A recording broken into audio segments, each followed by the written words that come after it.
Saya rasa lebih mudah sebab base parti-parti ni pun ialah keberbagaian.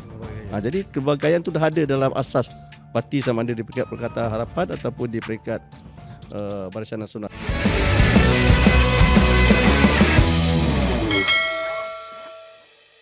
Okey, bertemu kembali kita dalam sambungan selepas kita berehat tadi.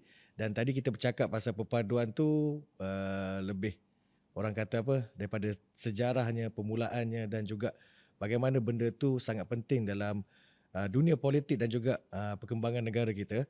Dan sekarang ni kita nak bawakan lebih mendalam sikit pasal perpaduan ni. Dan untuk di Gombak Setia, kalau untuk Abang Rahim, bukan satu nama yang asing lah sebagai seorang politician lah. Maksudnya sebagai orang lama di Gombak Setia, tentu benda ni kita akan tengok bagaimana perpaduan ni sebenarnya penerimaan kepada masyarakat. Jadi Abang Rahim, untuk perpaduan ni, apa yang Abang Rahim boleh rasakan dekat Gombak Setia ni? Adakah benda ni macam tak ada kesan yang besar ke, ataupun ada perubahan yang besar ke, ataupun masyarakat masih tak faham lagi, ataupun macam mana? Okey, pada asasnya perpaduan ni satu konsep yang universal yang merangkumi apa juga kehidupan manusia dalam menjalani kehidupan harian mereka. Jadi perpaduan ni sinonim dengan kehidupan lah sebenarnya. Jadi sama ada kerjaan perpaduan yang timbul hasil daripada keputusan PRU 15 yang lepas, bagaimana ianya diterima pakai oleh masyarakat khususnya di Gombak Setia. Jadi saya rasa kita kena lihat ni satu kehendak universal. Dan tiada siapa pun yang tak nak perpaduan, terutama dalam latar belakang kita yang mempunyai keberbagaian, sama ada dari segi agama, bangsa dan sebagainya. Jadi asas perpaduan ni menjadi satu keperluan umum kepada masyarakat. Cumanya bila perpaduan tu diterbitkan daripada political side, orang politik cerita perpaduan. Jadi ini mungkin agak berbeza. Sebab orang politik ni tengok perpaduan daripada aspek mereka sendiri. Jadi kalau yang berpadu tu dengan mereka suka, dan mereka selera sama dengan mereka, itu berpadu lah.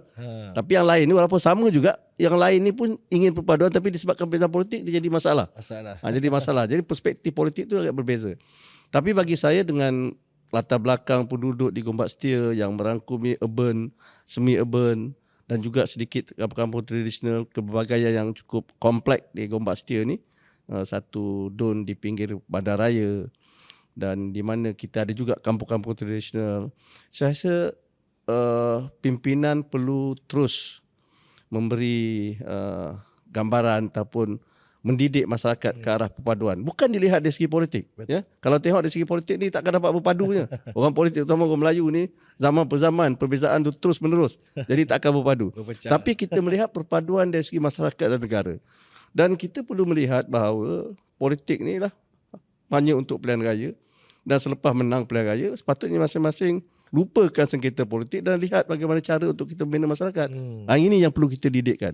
Saya rasa ini menjadi tanggungjawab pimpinan politik, dan insyaAllah saya rasa di peringkat kerjaan perpaduan yang ada sekarang ni, yang merangkumi Pakatan Harapan, Barisan Nasional dan lain-lain, tapi di Selangor itu dua komponen parti yang besar, Pakatan Harapan dan Barisan Nasional, saya rasa lebih mudah sebab base parti-parti ni pun ialah keberbagaian.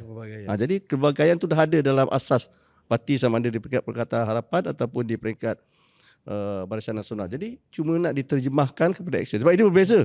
Saya bukanlah cakap tak suka ni, maksudnya kalau you tengok Perkataan Nasional, dia latar belakangnya satu je, Islam dan Melayu. Saya tak tahu menggerakkan apa hidup dalam Perkataan Nasional pun saya tak tahu. Yang ada antara ialah PAS dan Bersatu. Asasnya yang mereka mainkan ialah asas bangsa Melayu dan agama Islam.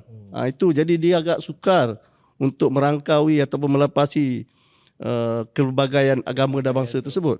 Walaupun mereka ada gerakan, saya rasa gerakan itu cuma atas dasar seolah mereka dilihat ada wakil dari kaum lain. Tak nampak pun. Apa peranan gerakan tu. Kalau dikatakan gerakan MCA dengan DAP, saya kata gerakan ni lebih ekstremis. Saya boleh kata dia yang menentang hudud, yang bawa mahkamah ke bawah pasal isu hudud dan sebagainya. Bukan DAP, bukan MCA, itu Sultan Jawi gerakan. Jadi tapi bila dah kata ke kawan tu, jadi yang nampak baik sajalah. Buruk tak nampak. Buruk gerakan tu tak nampak sampai sanggup lah baru-baru ni bagi kerusi orang Melayu kepada gerakan. Jadi sampai ke tahap begitu. Sampai Jadi kita faham lah bagaimana sebenarnya perterjemahan politik kepada mereka. Yang penting mereka menang, yang penting mereka berdapat kuasa.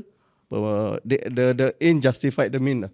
Dia yang sebenarnya mengamalkan sikap sedemikian. Betul. Jadi itulah bagi saya perpaduan ni bukan perkara yang sukar sebab ia asas keperluan. Jadi tapi bila dibawa oleh orang politik, masa kita perlu menyerangkan pada masyarakat, menerang kepada rakyat kenapa perlunya, pentingnya perpaduan itu untuk menjamin kestabilan dan kemakmuran negeri yang kita cintai ni. Okey. Jadi itu orang kata apa dari sudut politikal. Bagaimana perpaduan ni kalau kita tengok secara umum dalam kehidupan itulah benda yang paling penting sebenarnya dengan kepelbagaian yang ada. Tapi dalam sudut politik kita dapat lihatlah kadang-kadang dia jadi dimanipulasi dengan mudah. Jadi kadang-kadang dia jadi antara benda yang orang kata apa? Sekadar modal politik saja. Tapi itu realitinya. Dan baik Abang Rahim, kalau tadi kita sebut perpaduan asas pada kestabilan dan kemakmuran. Dan kita tengok untuk keadilan sendirilah sebagai tonggak dalam Pakatan Harapan. Parti Keadilan kita dah mengamalkan sejak sekian lama lah. Satu-satunya parti yang dia bukan tumpu pada orang Melayu, orang Islam saja, tapi kita ada Indianya, Cinanya, Iban, Kadazan. Jadi bila kerajaan perpaduan hari ini ada, jadi dia bukan satu benda yang baru. Kita tak kekok lah. Jadi sebab itu dia jadi lebih mudah kerana Datuk Seri Anwar Ibrahim sebagai presiden, sebagai antara orang kata apa pemulanya pada perjuangan reformasi itu, dan kita terjemahkan tu dengan lebih mudah. Baik, kalau kita cakap pasal kestabilan dan kemakmuran. 5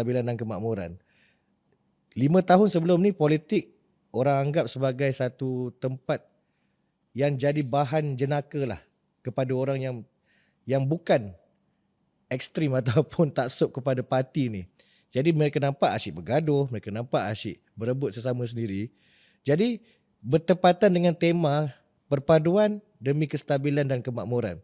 Jadi mesejnya jelas untuk nak tunjukkan bahawa perpaduan ini mampu memberikan kestabilan dan kemakmuran tu dengan konteks yang lebih besar lagi. Jadi Abang Rahim, apa satu pesan kepada sebagai seorang pemimpin masyarakat, bagaimana kita nak mendidik masyarakat ni walaupun dia adalah penyokong politik, pendukung politik, tapi dalam masa yang sama kita nak pastikan dia tak keluar daripada batas-batas yang sepatutnya lah.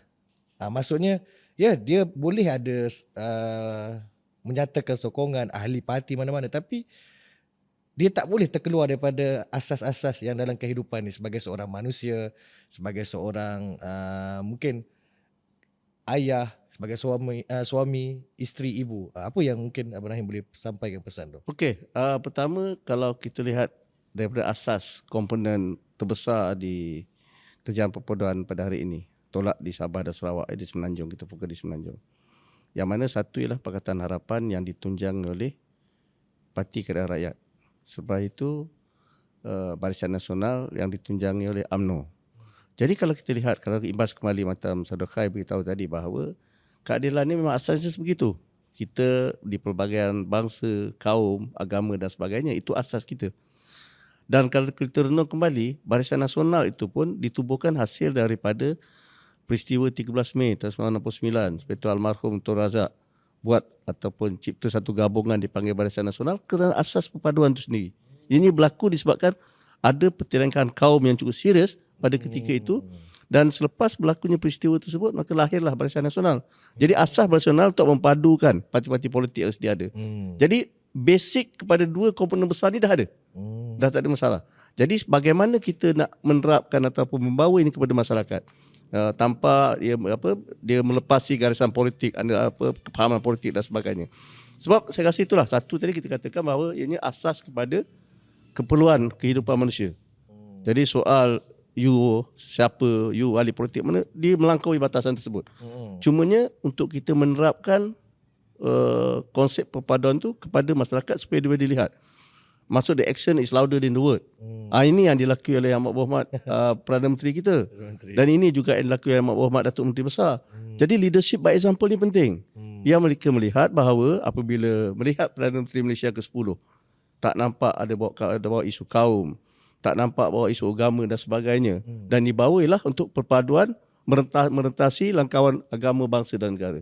Yang penting. Tapi juga tidak melangkaui batas-batas perlembagaan. Islam masih agama rasmi. Betul. Melayu sebagai bumi putera dan sebagainya itu tidak pernah dipertikaikan. Tak pernah dipertikaikan. Saya rasa ini akan menjadi asas yang akan mula didengar oleh rakyat. Mula-mula mungkinlah rakyat agak prejudis. Ini betul kalau politik ni. Tapi apa yang kita nampak selepas 8 bulan pemerintahan di bawah Datuk Seri Anwar Ibrahim, kita lihat beliau memperlihatkan apa yang beliau perkatakan. Jadi ini akan jadi ikutan orang muda dan sebagainya. Sebab itu kalau kita tengok respon orang muda terhadap program yang beliau lakukan, jelajah beliau cukup positif. Sebab mereka ni boleh berfikir, mereka boleh melihat dan sebagainya. Jadi rasa itulah yang pentingnya, bahawa kita kena tunjukkan sebagai pemimpin bahawa kita we mean what we said. Jangan cerita lain ni buat lain. Ini yang penting saya rasa untuk kita peringkat bawahan pimpinan parti ini. Okay. Jadi sebagai ikon pemimpin Datuk Seri Anwar Ibrahim yang daripada asas perjuangannya yang memang dah mengumpulkan semua lapisan masyarakat yang terdiri daripada berbilang kaum, agama dan bangsa ni. Jadi hari ini dia menjadi aspirasi yang terbesar untuk diteruskan. Betul. Supayanya untuk negara Malaysia menjadi satu model yang terbaik. Walaupun kepelbagaian yang ada, tapi semua tu bukan penghalang untuk kita bentuk sebagai satu generasi ataupun negara yang menjadi contoh. Dan tentunya untuk anak muda, kita pun begitulah. Bagaimana terbentuknya anak muda dalam sudut kepimpinan, kita nampak daripada pengalaman-pengalaman lalu kita kepada pemimpin-pemimpin terdahulu. Jadi penting hari ini untuk sebagai seorang pemimpin, bila mana kita melakukan sesuatu, kena fikirlah untuk anak muda ni kesannya bagaimana.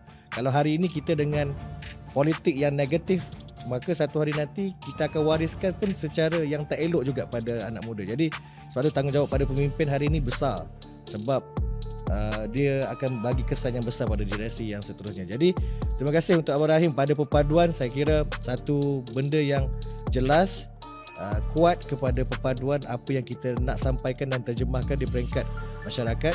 Jadi untuk yang seterusnya kita akan berkongsi benda yang lebih panas lagi untuk episod yang akan datang. Tapi sebelum tu saya ucapkan terima kasih untuk Abang Rahim untuk kali ketiga ni. Dan insyaAllah moga-moga ada peluang lagi, mungkin kita boleh sambung dalam masa yang terdekat ni. InsyaAllah. Okay, baik, jadi sekian dulu untuk Bual Bicara bersama dengan Abang Rahim. Dan insyaAllah kita jumpa untuk next akan datang. Terima kasih. Assalamualaikum.